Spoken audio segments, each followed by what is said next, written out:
So today we're speaking about attachment to views and opinions, and this is part of the mindfulness of thoughts series. So I think we're at number 12, I believe, in that series. And I'm continuing this because I again think it's so crucial to our understanding. It's just seeing the nature of thoughts. We spend so much time in our minds and churning out thoughts and believing a lot of them, and actually in the process constructing a fairly solid self. So the more we can understand the nature of thought and how this process of, you could call it selfing, occurs, the closer we can come to seeing through it and allowing our essential nature to reveal itself. Now, the whole area of opinions and views is often a difficult one for people. Perhaps I don't know if I can say this, perhaps even harder for people practicing the Dharma, because we sometimes have some pretty strong views about the way society should be and shouldn't be, how people should be and shouldn't be. So it's worth exploring those. I think I asked the question, can you think of something that you don't have an opinion about? It can be tough. I'm not saying, I'll talk more about this. I'm not saying, opinions won't arise. It's our believing them and attaching to them, of course, that creates the difficulties.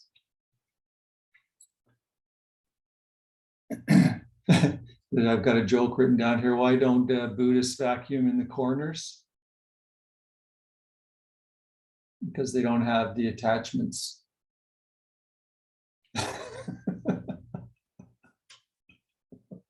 I'm sorry. So you need some attachments, I guess, at least on your vacuum. But seriously, just thinking about this notion of opinions and views, can you think of something that you don't have an opinion about? And have you noticed that that human beings seem to have a view or opinion about just about everything? You're not the only one that seems to have this, that everybody else seems to have one too. It could be slightly different or completely different than the one that's arising in your experience. And many of the difficulties we have in relationships and in life are due to these attachments to particular view, desire to be right, and so on. And what would it be like to hold your views and opinions either lightly or not at all? Just let go of them. Or at least to hold them lightly.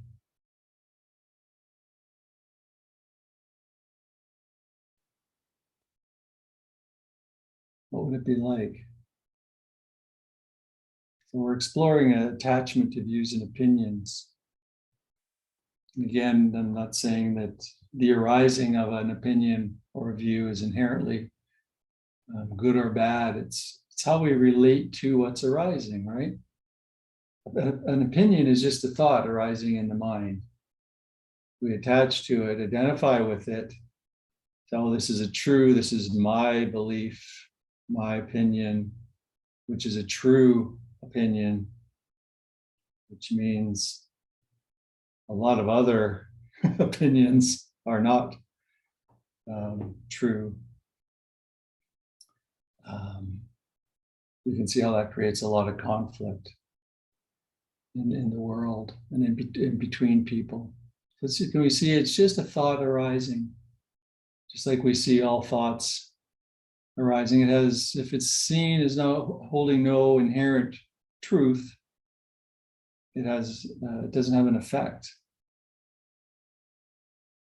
So when we say, that we make that statement that thoughts are not facts, Our thoughts. I mean, that's a statement that's made in mindfulness-based stress reduction, which is an introduction to meditation and mindfulness-based cognitive therapy. Thoughts are not facts. Thoughts are not true. That includes your views and opinions. It's not like, well, okay, a lot of thoughts or other people's thoughts aren't true, or some thoughts are more true. Just they're not true. And of course, that statement itself is not true, because no statement actually can be.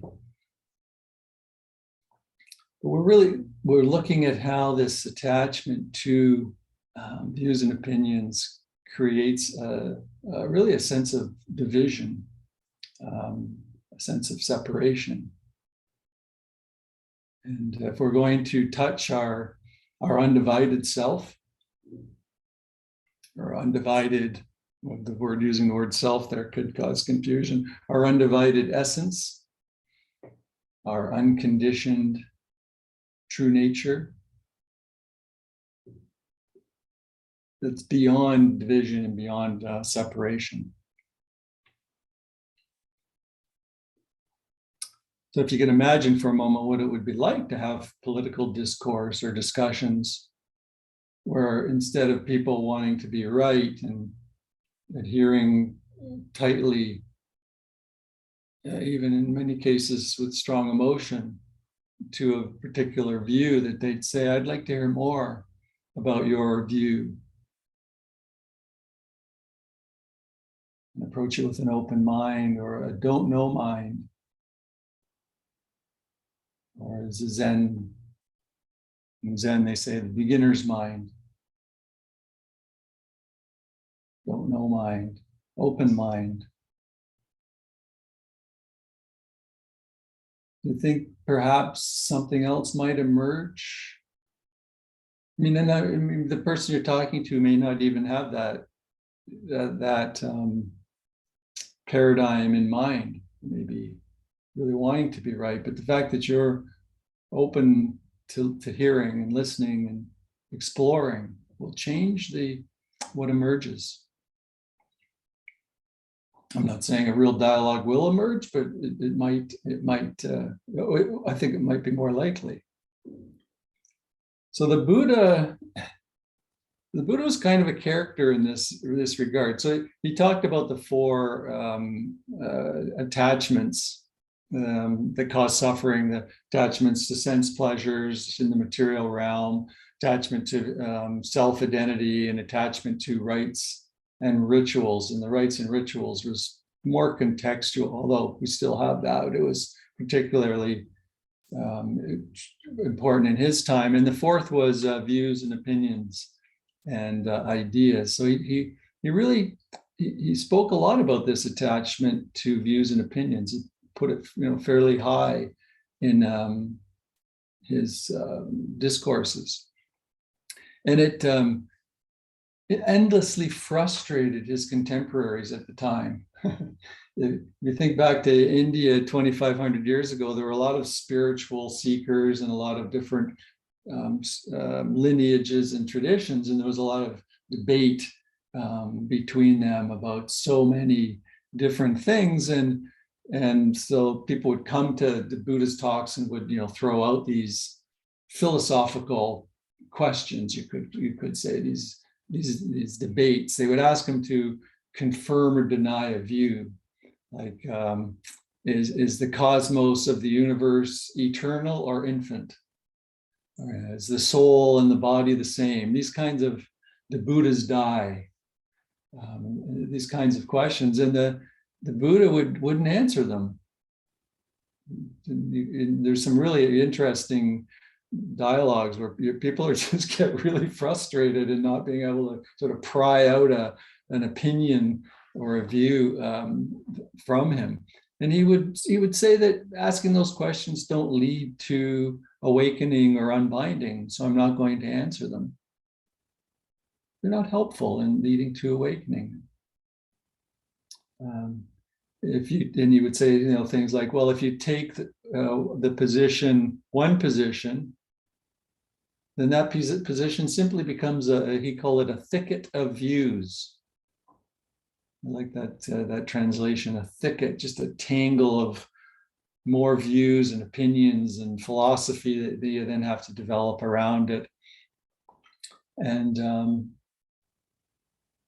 that he would point out too, that there's a real fixation for people wanting to know, and whether knowing all these things would actually lead to awakening, to the arising of peace and freedom. So it would always come back to that, and saw really that as the central aspiration, right? Is awakening. So he really taught about, seeing our attachment to views and opinions, and bringing awareness to it, and bringing awareness to how prone we are to identifying with our particular views and opinions, and within that constructing a sense of self.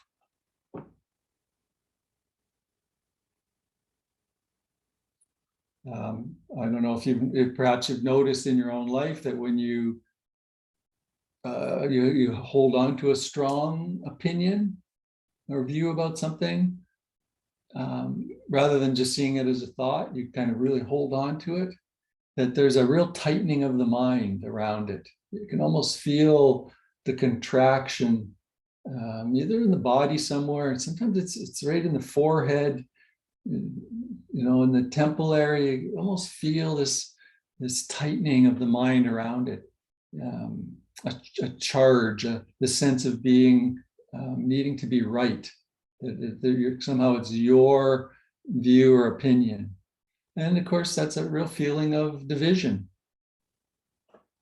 Make a real feeling of division. I noticed that when I was teaching, I would have these really strong views and opinions. It was something a professor had to do almost. It was like, if you just agreed with people, you're just kind of seen as not able to form an opinion. It was almost the opposite of what the Buddha was teaching.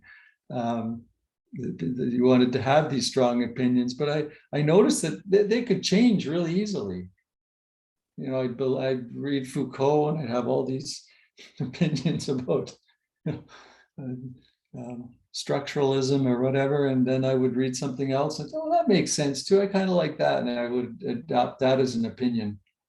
And so I started really playing around with it. I could see if I could take argue an opinion that it's just because that's what professors were meant to do, but not actually believing them.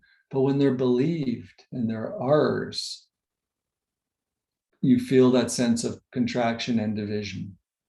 So just play around with that and notice that in your life, that there's a tightening. And when we unhook from them, release our attachment to them, we can be freer in actually allowing different views and opinions. We can receive more respectfully, perhaps, other views and opinions. There's greater openness and in a sense of dialogue and sharing, rather than a sense of judgment. We have these strong opinions. They often result in judgments. We're always seem to be judging based on the views and opinions that we have. Now, when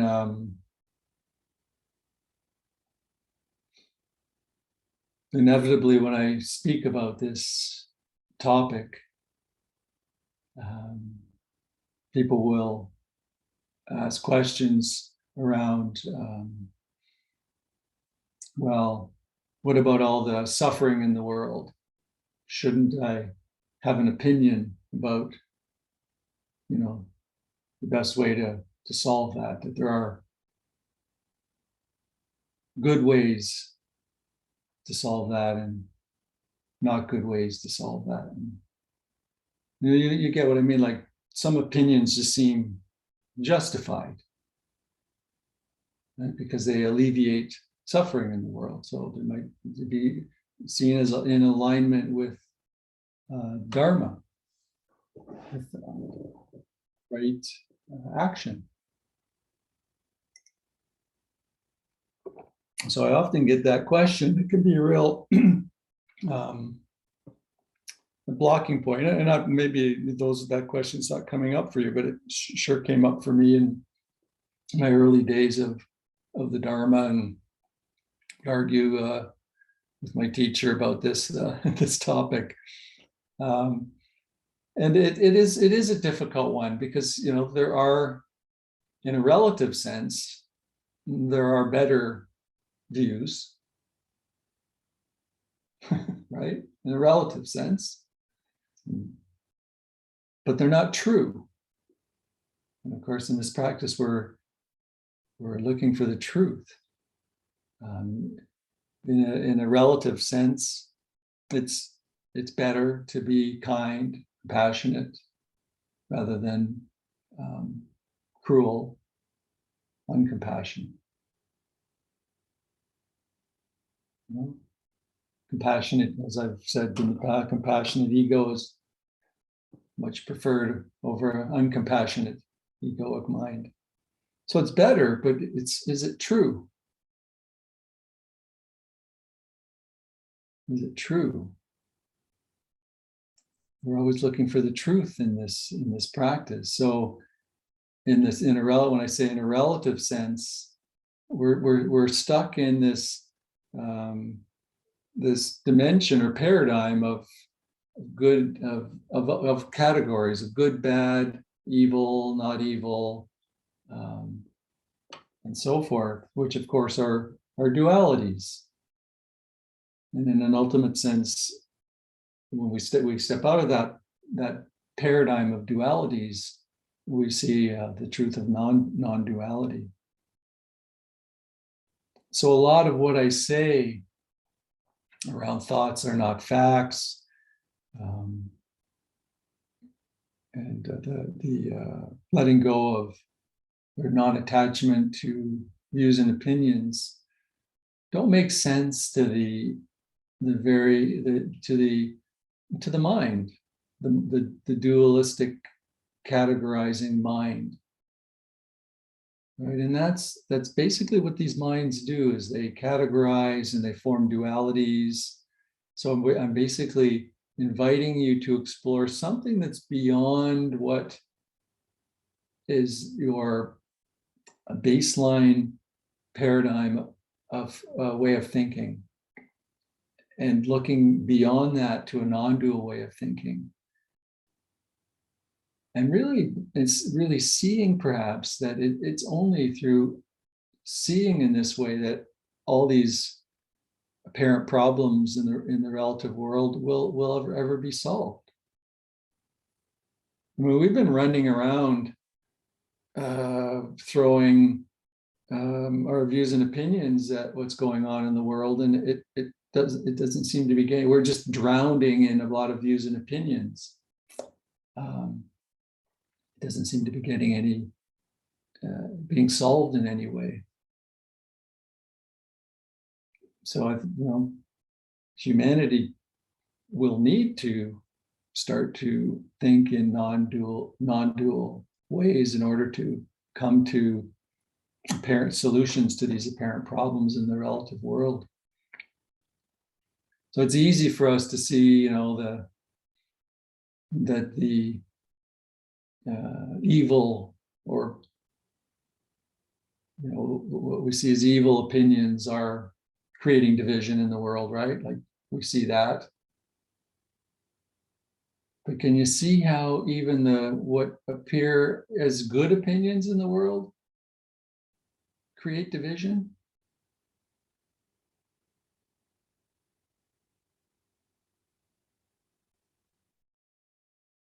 So we're drowning in all these views and opinions. And the invitation here is to step out of this. Now, I know I've probably stirred up the mind a little bit there with some of what I said, but that's fine. Part of this practice is provoking provoking a dualistic mind into almost doing a paradigm shift, if that makes sense, into a way of not knowing at that level, into a way of knowing in a completely new way, in a non-dual way, as they say. So this emphasis on not knowing is perhaps or empty mind. I think I still have that little sign floating around behind me that says empty mind that I used to have on my door at the university. Used to elicit some questions. Beginner's mind. Coming at it from that perspective can allow a non-dual way of seeing to perhaps emerge. Because I mean, there's no doubt there's horrible things happening in the world. You have to be never stick our head out the door or read anything to not see that. And on a relative level, we can have ethical views about them. Point is, what happens in your mind in relationship to that view?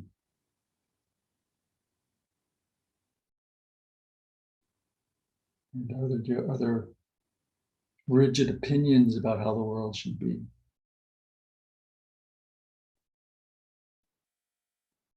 Lots of rigid opinions. And have you noticed how none of these rigid opinions have done anything really to make the world a more just place? We just seem to be drowning in a sea of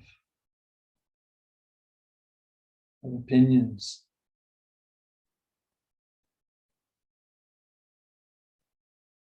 And of course, it doesn't mean that we don't act. That's the other question I often get: does this mean I just don't do anything because I don't have an opinion, don't have a view about? So it doesn't mean we don't act. Equanimity is the word that's pointed to here. It's not about not fighting with the reality of what is true in the moment. We're not fighting with what's true in the moment, but then from that, accepting that truth of the moment, we can then go on to respond appropriately rather than reacting from perhaps a place of hatred or anger. So we can still act, we still hold the truth of what's happening in the moment. So it's that balancing, right? The relative and the ultimate truth in each moment.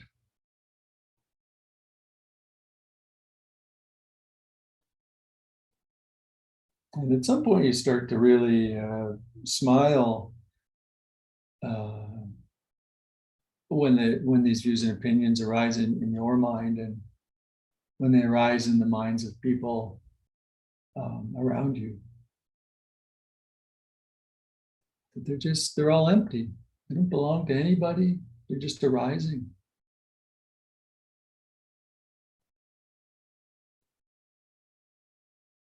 Right? From the point of view of awakening, what arises in the mind is really irrelevant.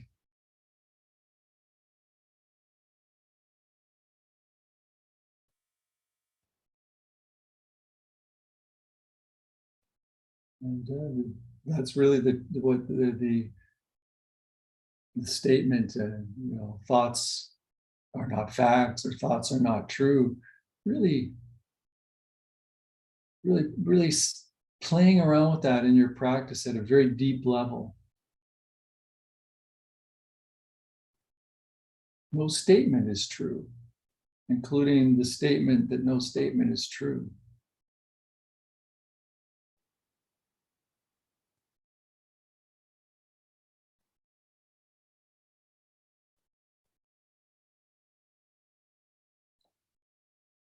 So you can see why this topic of attachment to views can be a difficult one for people, particularly perhaps in the politically charged and difficult environment that we're in right now. But it's central to not only our awakening, but the awakening of humanity. So many teachers right now are saying that there needs to be a real massive shift in consciousness for the species to survive. And people talk about destroying the planet. George Carlin had it right in the 70s when he said, the planet's going to be fine. We'll just be a little blip in the billions of years of history. There'll be, and then he goes on to joke, said, the planet will just be going, what is it with this plastic shit they left? Just the stuff lasts forever. And you could also probably say some of the nuclear waste that is being buried, but so we might leave some stuff behind, but we'll, if the species ended, it would be a blip, unnoticeable, never mind in Earth's history, but the history of the cosmos. The Earth is a blip. Yeah, it's inconceivable, right? So a lot of things I'm saying right now might be inconceivable. But is what is conceivable? I mean, the new Hubble telescope they just put up just discovered that we're, instead of 20 billion galaxies, there are at least 200 billion galaxies. So that's a discovery. I don't know all the science behind those telescopes, but so that's inconceivable, right? Like even our galaxy, it's for the mind, we have to conceive of that. Now think of 200 billion galaxies. So like it is inconceivable. The mind cannot conceive of a lot of these realities, and the mind cannot conceive non-dual truth. So it's really an awakening beyond what our minds can conceive. So that's another invitation in terms of not knowing. So much is inconceivable that, how can we actually think we know anything?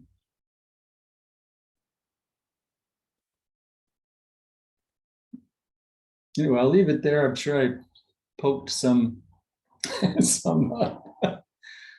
provoked some hopefully some not a reaction, but evoked an aspiration to explore this kind of deep teaching. Yeah, and the talk kind of went on a bit of a direction that I didn't intend to go into non-dual teaching so much, but I didn't think that it would perhaps land with the people that are here unless I did. So that's where it went. So yeah, I'd be curious what's coming up for people as they hear these kinds of statements that aren't true.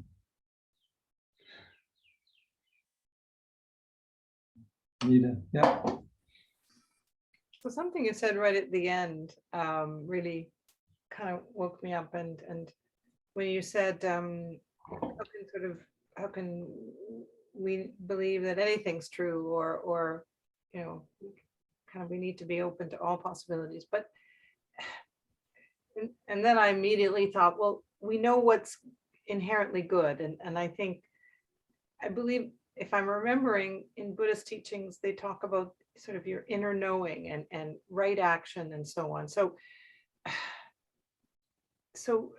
not to take things too literally, I guess my guess is it that, well, we can be open to seeing other, well, as many perspectives as possible. We're kind of limited to our biases and our perspective, and we need to stay open. Yet there is a limit. So I think we can trust our inner knowing to some degree, where the limits are in terms of right, limits beyond which it's not right action or right thinking.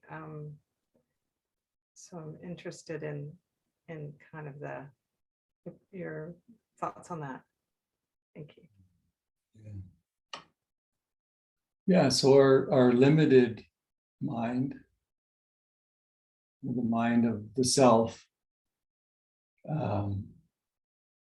will produce views and opinions that are very limited, right? Very, very small. The mind has to keep things very small and manageable. Can't have too many categories. The mind likes to categorize, but it can't take too many. It's not like it could, you can't have 200 billion variables, just a few variables. But the unlimited mind is unlimited. The sort of universal consciousness, the unlimited is it's unlimited in its understanding. So, and that's what I'm asking you to touch on, and that is what, when I refer to our kind of universal intelligence or essential intelligence, I'm pointing more to the unlimited mind, if mind is even the right word, unlimited consciousness, as opposed to the limited mind. Now, in terms of the ethical teachings, the Buddha knew that like people sitting in front of him were very much operating from the basis of the limited mind. And so these kinds of ethical teachings are very important, because they do, as provisional teachings, they do align us more with the unlimited true mind, unlimited consciousness, right? So they play a real role in that. And it's not, I know a lot of Buddhists talk about purifying the mind. I don't see it so much as that, as just kind of aligning the mind. But again, and I know so many people will disagree, is that this is a provisional teaching. It's a stepping stone teaching. And if you hold on to that, so you can take the Eightfold Path and the ethical teachings and some of what the Buddha said, and develop a whole limited belief system, and really adhere to that, and could maybe be a really nice person to be around, and a very compassionate person, and very ethical, and that's fine. That's what's happening. But if we're talking about awakening to our true nature, then we're stepping beyond that. We really are stepping beyond that. So I don't want to say we don't, that the provisional teachings have no role, but they can actually be an impediment for many people to letting go of the limited mind and awakening to their undivided, unconditioned, deathless, infinite, divine nature. The Buddha used all those words, right? Deathless, unconditioned, undivided. So you can just see how unlimited that is compared to the separate, conditioned fear of death, the fears that go along with the fear of death, and so on. So pointing to different dimension of being. And I'll say again, more and more teachers I'm hearing are saying and I think that it's been said in the past, the dawn of Aquarius and all that, but that we're at a point of some kind where a shift in consciousness is becoming imperative for the species.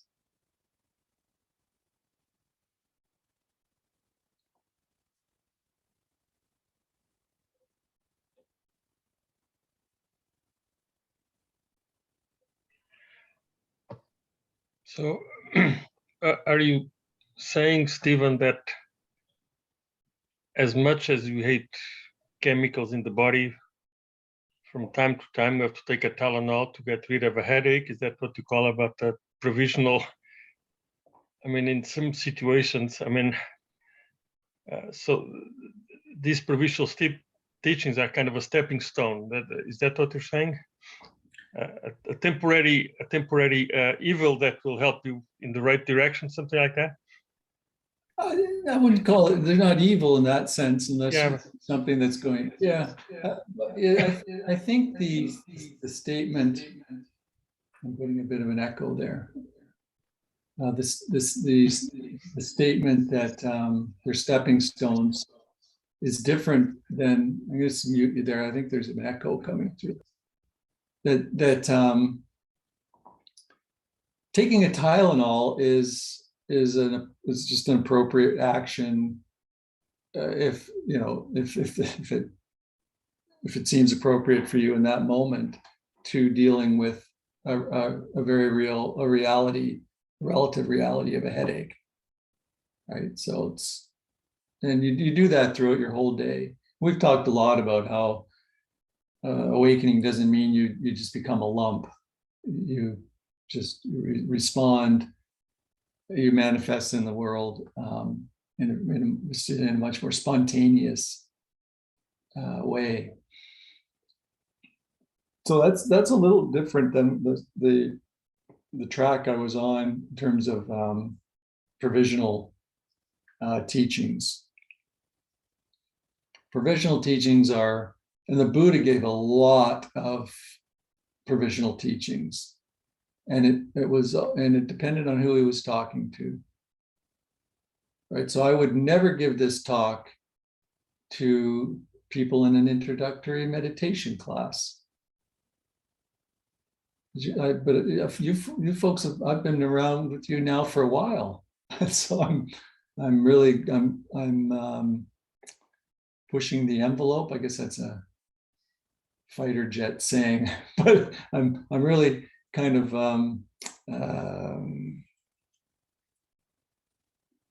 attempting to take you closer to make statements that are closer to the truth than they would be if I was giving you provisional teachings. Does that make sense? Statements can be closer to the truth, although no statement can be true. It can be closer to the truth. So I'm moving, my statements are moving in that direction, and nudging is a better word, nudging or evoking a connection with your unconditioned, undivided being. And from that seeing non-dual truth,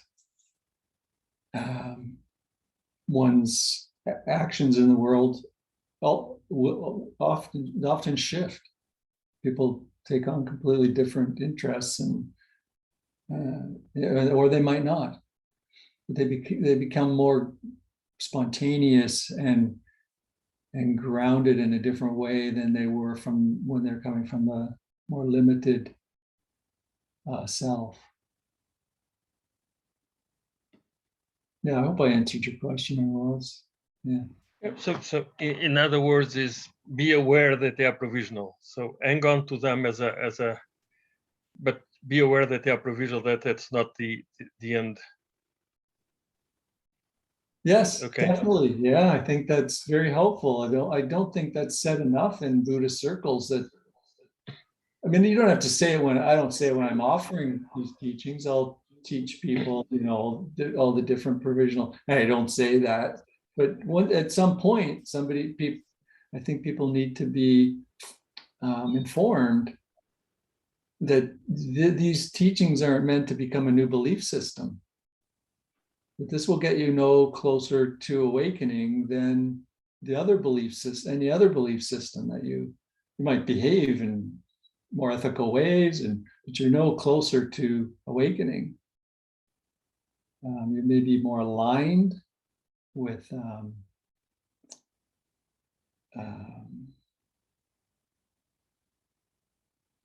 awakened, with the true nature, but no closer. A belief system will get you no closer. Yeah. Mm-hmm. Sure.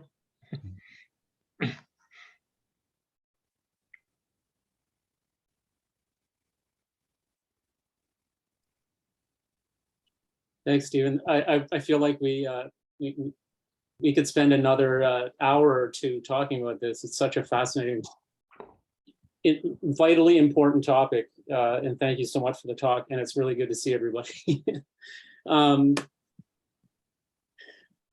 I just stumbled upon this term today. And I didn't even know this was the topic of your talk because I didn't read your email.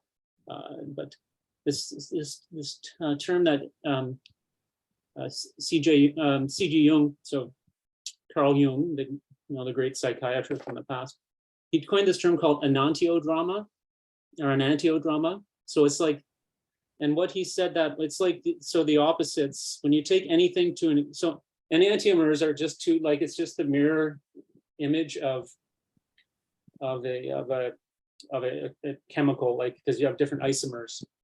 Anyways, enantiodrama, he says, is when anything is taken to an extreme. By nature, it's going to become turn into its opposite. And I felt that wow, that really applies to what you're talking about today, because it's so true. You see that if you want to just go through what's going on in the world now, what's been going on since recorded history, it's pretty much all enantiodrama. If you look at like American foreign policy, trying to, make the world a freer place, but what they have to do in order to make that happen is really actually enslaving people. And there's so many other things. You can talk about science, our blind faith in science as being, science is supposed to be moving away from faith, but it's actually become to the point where it's a blind faith. So, I really think that, I really think that that's a great term. And these opposites, the funny thing is these opposites, like good and evil, right, wrong, whatever, freedom, democracy versus whatever political system. Like, we should be thanking each other when someone else has the opposite opinion, because we couldn't have we couldn't have our opinion if there weren't anyone else with the opposite, if someone didn't have a different opinion. So, but it's funny, we don't look at it that way. So, yeah, it's a great talk, and I really appreciate it. Thanks so much, everyone.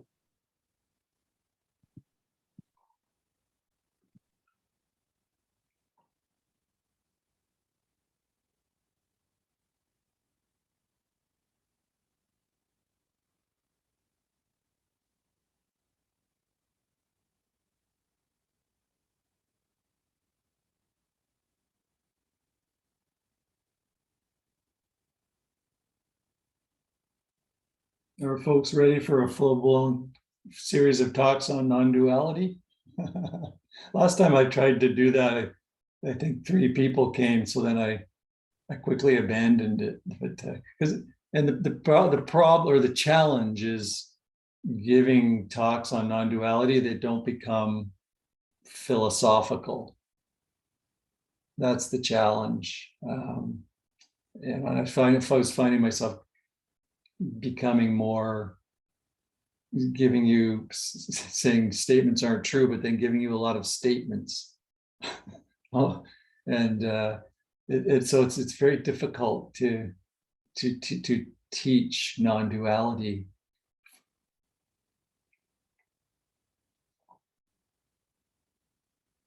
Yeah. Without making a lot of statements. Yeah. Anyway, maybe I'll ponder it and see if something comes up in terms of a more direct way of imparting those teachings. Oh, somebody wrote down the joke. Oh, Jason, yeah, people like that. I thought that was corny, but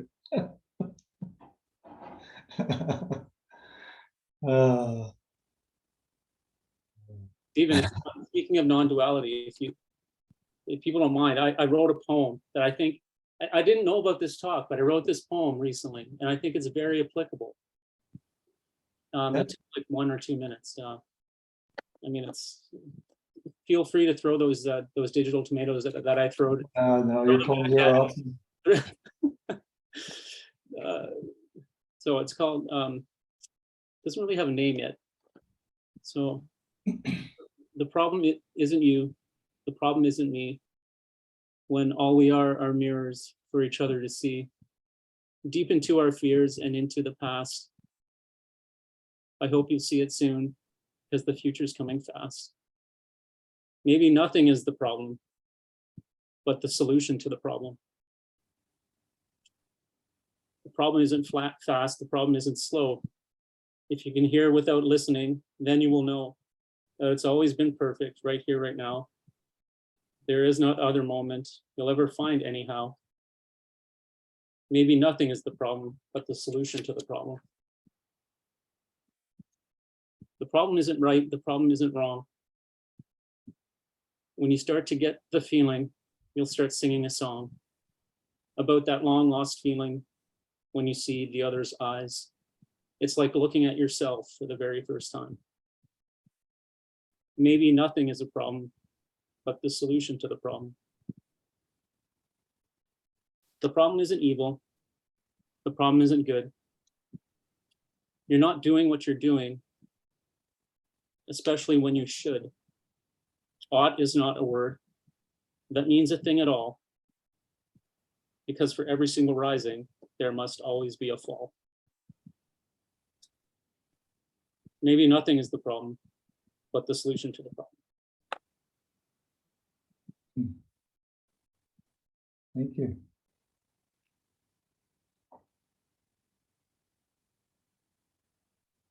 You can submit your title suggestions and no problem. Or maybe it doesn't need a title. Yeah. Taking title suggestions, yes.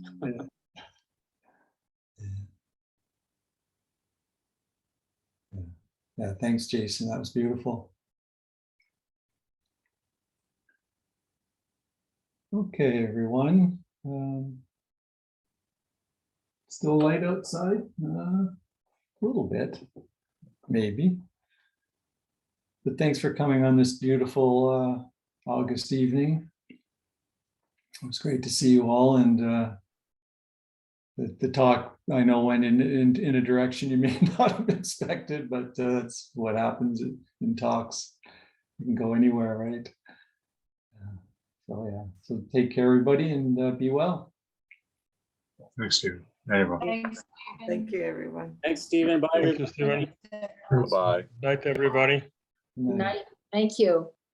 Good night.